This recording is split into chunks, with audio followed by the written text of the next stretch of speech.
Kak, Ya. Setiap hari itu Tuhan benar-benar jaga kita gitu. Nggak pernah berhenti. Enggak. Meskipun saat kita susah, Iya. saat kita senang, Iya. kan kita merasakan kasihnya Tuhan. Merasakan Kak. Kasihnya itu seperti Sungai yang mengalir. Tapi kita sudah merasakan kasih Tuhan. Hari ini kita mau bersyukur dulu sama Tuhan. Harus itu Kak. Ya, karena kita bisa beribadah sama-sama. Walaupun masih secara online tapi kita tetap sukacita ya Kak ya.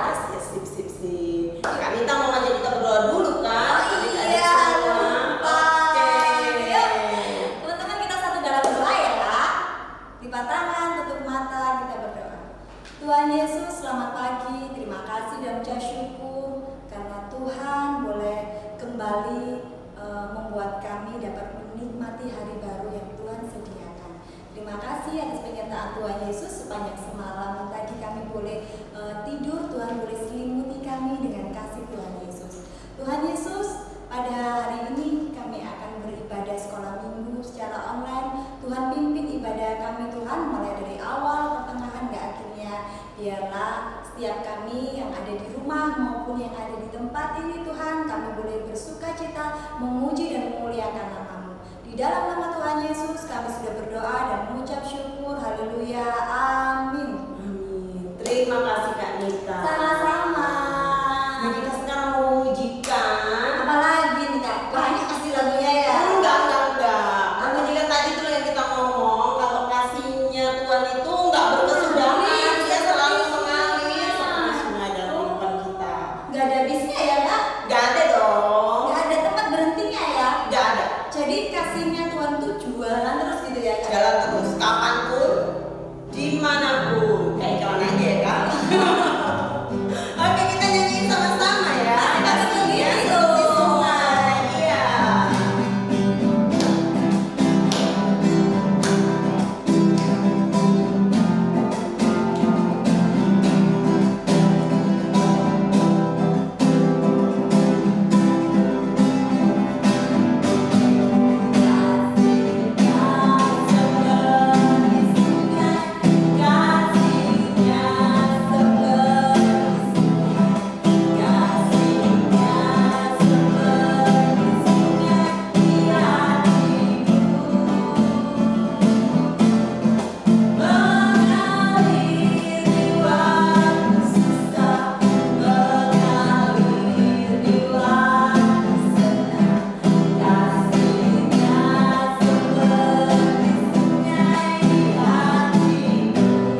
Lebih semangat lagi Kak.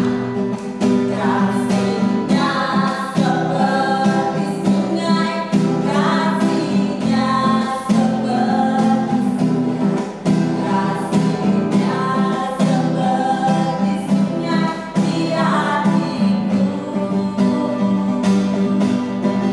mengalir di waktu susah, mengalir di waktu kasihnya seperti sungai di hatiku.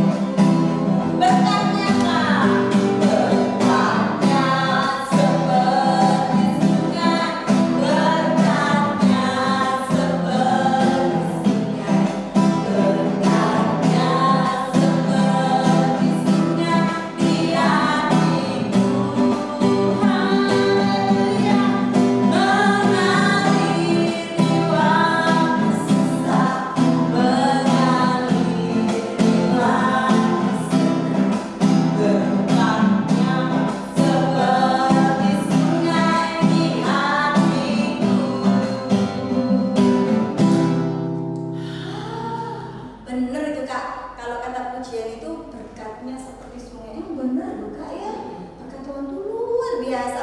Berkat Tuhan itu ternyata nggak dalam bentuk uang aja kan ya Kak? Enggak. Kesehatan. Yes, betul sekali.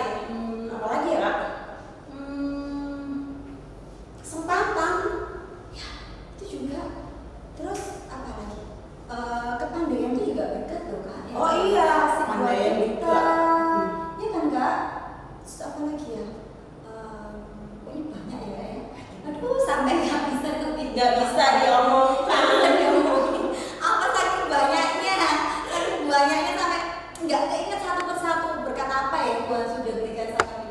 Banyak banget. Nggak ada kelewatan ya. Nggak ada. Kak Nita, Kak Nela mau nanya. Kak Nita itu dalam hidupnya Kak Nita itu punya rencana-rencana apa enggak? Pasti punya dong Kak. Oh ya? Iya. Rencana besar? Yes, punya. Kak Nita kalau merencanain sesuatu dalam kehidupan Kak Nita itu gimana? Iya.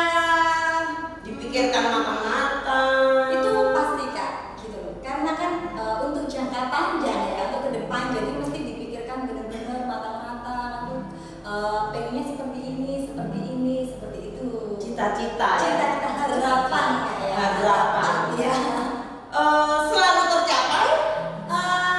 Jujur sih belum semua gitu, tapi bukan berarti nggak ada yang tercapai. Ada yang tercapai dan ada yang belum tercapai. Bukannya tidak tercapai loh ya, belum tercapai gitu. Oke. Tapi Kak Nita pernah nggak sih merasa, aku tuh ya udah punya rencana, udah tak susun matang-matang, pokoknya sudah dipersiapkan baik-baik. Ternyata bleset Kak, nggak jadi rencananya. Kira-kira artinya gimana? Ya Kecewa? sedikit sih, karena gini Kak, kan daging ya Kak ya, gitu. Kita nggak bisa berbohong. Kalau dibilang nggak mungkin dong nggak kecewa. Rasa kecewa itu ada. Marah? Pengen marah banget, pengen teriak gitu, pengen gitu. Tapi kan kita tetap meyakini, mengimani, kan kita percaya kalau apa yang kan kita rencanakan itu semua tidak akan berlalu begitu saja. Ada waktu yang tepat Tuhan boleh berikan kepada kita. Iya, Gitu. benar. Dari sana ya adik-adik kita mesti belajar. Karena tema kita hari ini apa? Dengan iman kita bisa menjadi berkat bagi sesama. Bener itu Kak. Nah, kaitannya sama yang tadi, kadang-kadang dalam hidup kita itu punya banyak banget rencana. Tapi kita jangan lupa, rencana kita itu sesuai nggak sama rencana Tuhan. Yes, tapi sama juga kalau berencana aja nih ya Kak, nggak ada perbuatan, nggak ada action nih ya kita, itu nol semua. Gitu. Nol ya. Nol. Cuman dibayangin tok ada kenyataannya. Yes. Berarti kita harus menjadi apa? Menjadi berkat. Menjadi berkat. Ibaratnya itu kalau kita masih anak-anak nggak usah yang muluk-muluk ya jadi berkatnya ya. Seperti lilin aja, terang Kristen kecil yang kita punya itu bisa menjadi terang bagi Banyak orang. bagi sekitar kita. Yes, betul. Yuk kita mau pujiin lagu yuk. Terang Yuk. Kristen kecil itu punya, kita mau dengerin firman Tuhan. Aku juga nggak sabar. Iya, yang bawain siapa yuk? Kak Astuti. Kita mau pujiin lagu dulu. Terang Kristen kecil tuh punya.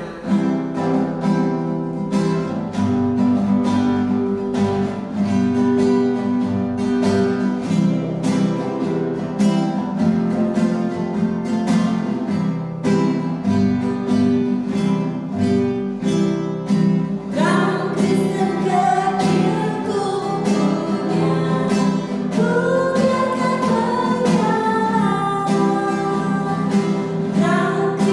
kecil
pagi. Abang Gera lagi ngapain? Lagi tunggu bapak pemulung. Ngapain bang tunggu bapak pemulung? Membuang botol teknik sampo. Oh, botol bekas. Apa botol-botolnya nih? Botol-botol bekas apa ini ya? Bekas hand body, bekas bedak. Buat apa? Buat diberikan kepada bapak pemulung Untuk? bisa dijual kembali. Oh, jadi Abang Gera kasih buat bapak pemulung supaya dijual bapak pemulung buat keluarganya. Berarti menjadi berkat ya buat bapak pemulung dan keluarganya. Berkat sekali Abang Gera. Nah, teman-teman juga bisa melakukan kegiatan seperti Abang Gera supaya bisa menjadi berkat buat keluarga lain. Seperti nanti firman yang akan dibawakan pada hari ini.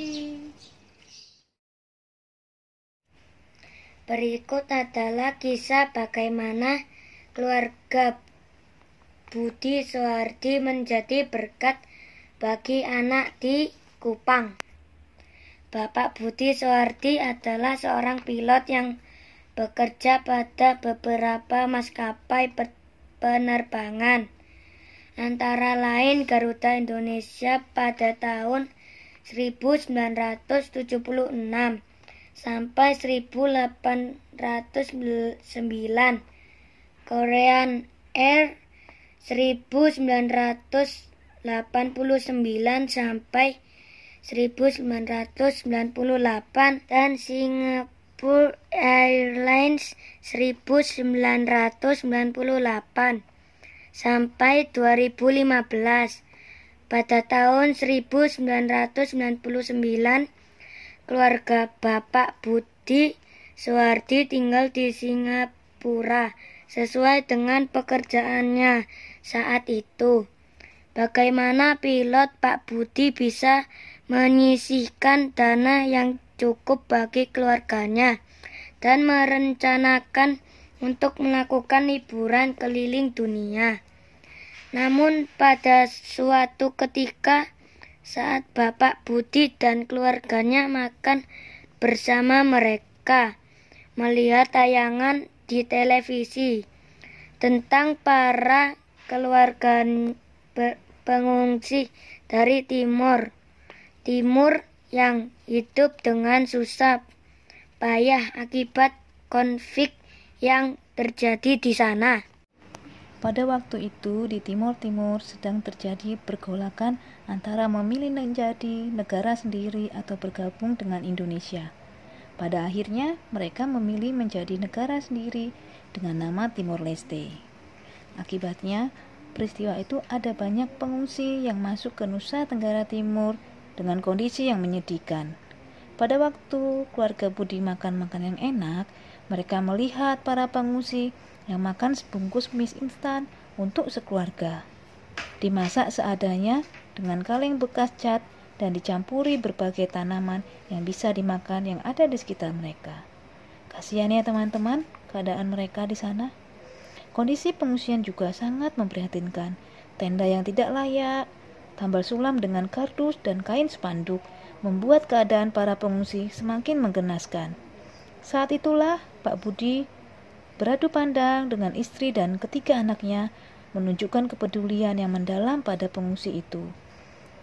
Saat Pak Budi menyampaikan usulan untuk membatalkan liburan keliling dunia dan mengalihkan untuk pergi ke timur membantu para pengungsi, istrinya, Bu Peggy, dan ketiga anaknya, Christine, Tasya, dan Christian langsung menyetujui. Pak Budi melihat bahwa ini adalah cara Tuhan bekerja, menumbuhkan kepedulian dan kemudian membelokkan arah perjalanan kehidupan keluarganya. Dengan iman, Pak Budi dan keluarga bertekad membantu orang-orang yang membutuhkan bantuan di pengungsian. Budi kemudian menghubungi banyak temannya dan menyatakan hendak membantu para pengungsi. Dia sendiri sudah menyisihkan dana $10.000 dan barang sebanyak 250 kilogram.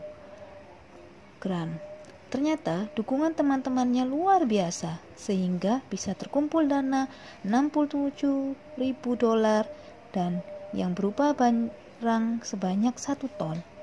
Pak Budi terus melanjutkan usaha membantu mereka. Dia merasa dimudahkan dalam melakukannya. Pengiriman barang dibantu pesawat kargo yang membebaskan biaya untuk kemanusiaan, bahkan setelah barangnya banyak dikirim dengan kapal yang biayanya sangat murah. Namun seberapapun barang dan uang yang dikirimkan, semuanya lenyap tak berbekas. Maka keluarga Budi Suhardi pun memikirkan untuk melakukan bantuan yang bisa memberikan perubahan yang mendasar, yaitu dengan membangun panti asuhan. Waktu itu mereka menyewa sebuah rumah di Kupang, menampung anak-anak yang tidak terurus di tempat pengungsian waktu itu. Pak Budi membayar beberapa orang pengasuh untuk merawat anak-anak yang terlantar itu. Panti asuhan itu diberi nama Roslin yang berasal dari kata Rosalin atau Ros dan violin atau Lin, di mana keduanya adalah nenek dan adik dari neneknya Peggy, istri dari Pak Budi. Kedua nenek itulah yang banyak berjasa menanamkan nilai kemanusiaan pada Peggy. Panti asuhan ini pernah dicurigai sebagai tempat untuk jual beli anak. Namun Pak Budi dan keluarga jalan terus dan bahkan menetapkan bahwa orang tidak bisa mengadopsi anak dari panti asuhan ini. Mereka hanya menerima anak yang diserahkan untuk diasuh di sana. Lama-kelamaan, orang menjadi tahu apa yang dilakukan oleh Pak Budi Suhardi dan keluarga. Banyak orang yang kemudian menyerahkan anak di sana untuk diasuh. Tempat yang tadinya disewa sudah tidak muat lagi. Maka Pak Budi dan keluarganya membangun gedung baru pada tahun 2002. Di tanah yang dulu pernah dibeli Pak Budi dari temannya. Tempatnya ada di desa Penfui Timur, Kecamatan Kupang Tengah. Rupanya untuk keperluan inilah dulu pada tahun 1090 pada Pak Budi digerakkan Tuhan untuk membeli tanah di Kupang. Pernah anak di panti itu mencapai 150 orang. Selanjutnya, Bapak Budi Suhardi juga mendirikan sekolah untuk anak-anak panti dan juga dari luar panti. Pak Budi juga mengembangkan lahan pertanian untuk diolah bersama dan menopang hidup harian panti. Melalui berbagai hal yang dilakukan Pak Budi, menanamkan nilai-nilai yang baik, antara lain bekerja keras, kepercayaan diri, semangat juang, kejujuran, tanggung jawab, sikap saling mengasihi, dan hal-hal baik lainnya. Berkat jiwa kemanusiaan yang besar dan tindakan nyata yang dilakukan Pak Budi serta keluarga, maka CNN menetapkan Pak Budi sebagai Heroes of the Year di tahun 2009. Dia menyisihkan ribuan kandidat hingga menjadi 100 orang dan akhirnya menjadi 10 orang. Hebat ya teman-teman Pak Budi.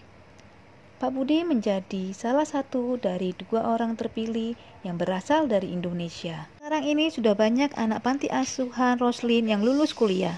Mereka kuliah di berbagai daerah di Indonesia. Tindakan Pak Budi dan keluarga sudah membawa perubahan besar pada anak-anak yang diasuhnya. Sekarang ini Pak Budi banyak membagikan kesaksian hidupnya pada banyak orang baik di gereja, sekolah, Kristen, dan komunitas-komunitas lainnya. Melalui pelajaran hari ini, dengan iman yang dimiliki oleh keluarga Budi Suhardi yang menuruti kehendak Tuhan dan menjadi berkat bagi sesama. Dengan tema dengan iman menjadi berkat bagi sesama, kita belajar untuk mengimani bahwa diri kita bisa menjadi berkat bagi sesama. Walaupun teman-teman masih kecil, bisa melakukan apapun yang bisa menjadi berkat buat sesama dengan iman yang kita miliki. Demikianlah firman Tuhan pada hari ini. Mari kita sama-sama mencoba untuk belajar menjadi berkat buat orang lain. Tuhan Yesus memberkati. Dadah.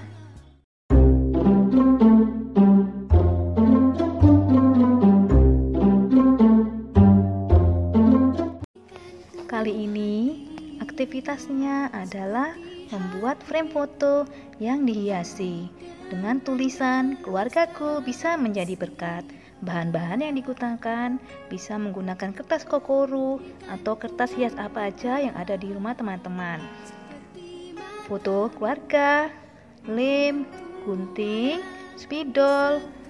Nah, teman-teman bisa menghiasi sesuai dengan kreasi teman masing-masing. Alasan kita membuat frame foto ini adalah mengajak anak-anak atau teman-teman di rumah untuk menyatakan komitmen mau menjadi berkat bagi orang lain. Apapun yang teman-teman lakukan, Tuhan memberkati dan teman-teman melakukannya tulus untuk menjadi berkat buat orang lain. Selamat mencoba di rumah teman-teman. Tuhan Yesus memberkati. Gimana Kak Nita? Oke, Setelah kita mendengarkan firman, yes. apa yang kita pelajari dari pengalaman Pak Budi tadi? Tadi ternyata Meskipun rencananya berantakan, ya, nggak sesuai sama yang bertolak belakang, ya. karena awalnya mereka untuk kesenangan mereka pribadi. Betul sekali ya. Ternyata Tuhan pakai mereka untuk Menjadi berkat bagi banyak orang. Ternyata rencana Tuhan itu Luar biasa. Itu bisa juga di luar bayangan kita ya kayak di luar bayangan kita malah. bisa juga terjadi sama Sama kita ya, sama siapa saja. Oh gitu. Sama teman-teman yang ada di rumah Kak. Ya dong, meskipun mereka masih kecil, mereka juga Bisa kalau jadi berkat. Bisa ya ya. Sama. Tapi perlu teman-teman tahu bisa jadi berkat itu bukan hanya untuk orang-orang yang kita kenal, keluarga, teman dekat, nggak harus pada mereka ya kayak buat orang lain pun kita juga bisa jadi Orang berkat, lain ya kan? yang kita nggak kenal, Yang seperti nggak Kak Budi kenal. tadi, yang kita nggak kenal. Oke. Kapanpun, dimanapun bisa terjadi. Bisa terjadi sama kita. Yes, kita mau menguatkan nih adik-adik supaya mereka tuh yakin kalau mereka tuh harus mengimani bahwa mereka bisa juga menjadi berkat bagi banyak orang. Kita sama-sama membaca ayat hafalan Kak Nita. Siap. Oke, siapkan Alkitabnya. Disiapkan kitabnya dulu, cepet diambil. Kalau yang sudah disiapin dari tadi, langsung aja dibuka Galatia 6 ayat yang ke-9. Coba dibuka dulu deh. Sudah? Kira-kira udah belum ya? Kita tunggu Kak. Tik-tok. Kalau sudah siap, kita mau baca sama-sama. Minta bantuan kakaknya boleh. Mama boleh. Apa? Oke, siap? Kayaknya udah siap nih Kak. Sudah, yuk. Kita baca sama-sama ya. 1, 2, 3. Galatia 6 ayat yang ke-9 bunyinya adalah janganlah kita jemu-jemu berbuat baik karena apabila sudah datang waktunya kita akan menuai jika kita tidak menjadi lemah. Oke. Seperti itu ternyata. Jadi kalau sudah tiba waktunya kita pasti akan menuai. Iya. Asalkan kita ini tidak menjadi orang yang lemah, kita tetap kuat. Kita tetap kuat, kita tetap yakin Dan percaya. Kak, sekali lagi dong ya teman-teman. Sekali lagi, oke ya. Ya sama-sama ya. Galatia 6 ayat yang ke-9 berbunyi, janganlah kita jemu-jemu berbuat baik karena apabila sudah datang waktunya kita akan menuai jika kita tidak menjadi lemah. Oke Kak, sudah. Oke. Tadi pasti sudah hafal semua deh. Gampang. Ya, gampang memang. Tapi bukan cuma untuk dihafal, kita harus melakukannya lebih penting. Bener sekali Kak itu. Untuk mengingatkan adik-adik untuk mau suka berbagi, kita akan pujiin lagu. Sebentar Kak. Oh, Kita mau berbagi. iya.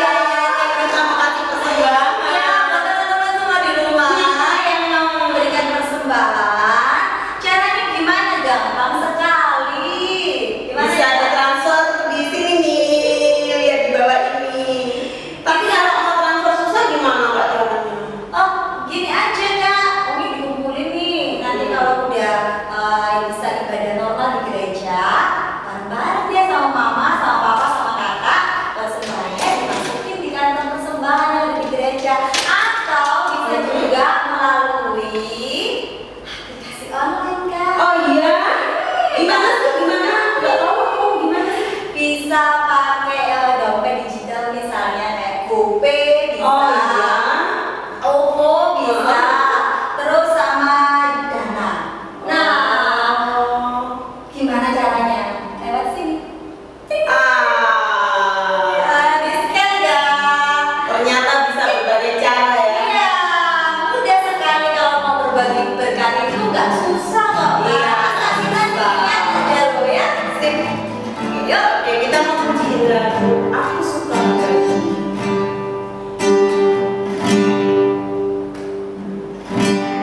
Aku suka membagi pada orang tak punya, agar Tuhan dipuji tiap orang di dunia. Aku suka membagi pada orang tak punya, agar Tuhan dipuji tiap orang di dunia. Aku suka membagi pada orang tak punya, agar Tuhan dipuji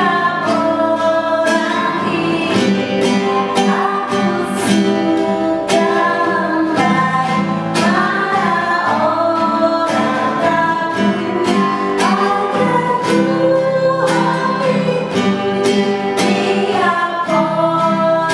di dunia. Biasa melakukannya mulai dari Oke adik-adik, kita mau berdoa ya Kak Nita. Kita mau mengucap syukur untuk setiap penyertaan Tuhan dalam kita. Oke, kita mau berdoa, lipat tangan, tutup mata, kita berdoa bersama-sama. Tuhan Yesus, terima kasih Tuhan untuk setiap penyertaan yang sudah Tuhan beri bagi setiap kami dimanapun kami berada. Tuhan boleh memberkati papa mama, Tuhan boleh memberkati anak-anak, Tuhan memberkati pekerjaan papa mama, memberkati sekolah dan pendidikan anak-anak. Tuhan beri kesehatan bagi mereka semua. Tuhan ajarkan kami untuk kami boleh menjadi berkat bagi orang-orang yang ada di sekitar kami. Mulai dari hal-hal yang kecil, kami boleh mengimani bahwa jika Tuhan memakai kami siap untuk jadi berkat bagi banyak orang. Tuhan, kami mengucap syukur juga jika pada hari ini kami boleh memberikan persembahan kami. Kiranya Tuhan memberkati persembahan setiap kami. Tuhan memberkati para majelis yang akan mengelola uang persembahan kami sehingga boleh menjadi berkat bagi pelebaran kerajaan di GKI Gresik ini. Tuhan, kami juga tak lupa untuk mendoakan teman-teman kami yang sakit. Tuhan sendiri yang mau menyembuhkan, Tuhan sendiri yang mau menghibur mereka sehingga mereka boleh tetap semangat. Pada saat ini kami juga mendoakan gereja kami. Tuhan memberkati para gembala kami, Bapak Gideon sekeluarga, untuk Kak Fo juga, untuk para majelis, para aktivis, siapapun mereka, para jemaat, baik simpatisan. Tuhan juga memberkati kami semua untuk kami belajar selalu mengucap syukur di dalam setiap kehidupan kami. Tuhan, kami menyerahkan bangsa dan negara kami dalam kondisi saat ini. Tuhan sendiri yang mau memberkati para pemimpin kami sehingga mereka boleh Tuhan limpahkan hikmat bagi mereka di dalam mereka memimpin bangsa ini. Ajar mereka untuk menjadi orang-orang yang takut akan Tuhan di dalam mereka menjalankan setiap tugas tanggung jawab mereka. Terima kasih Tuhan, kami menyerahkan setiap kehidupan kami, setiap rencana kami hanya ke dalam tangan pengasihan-Mu. Karena kami yakin dan percaya setiap rancangan Tuhan dalam kehidupan kami itu yang terbaik bagi kami. Terima kasih Tuhan, hanya di dalam nama Tuhan Yesus kami menyerahkan seluruh kehidupan kami selama-lamanya. Bapa, terima kasih. Bapa, terima kasih. Bapa, terima kasih. Bapa di dalam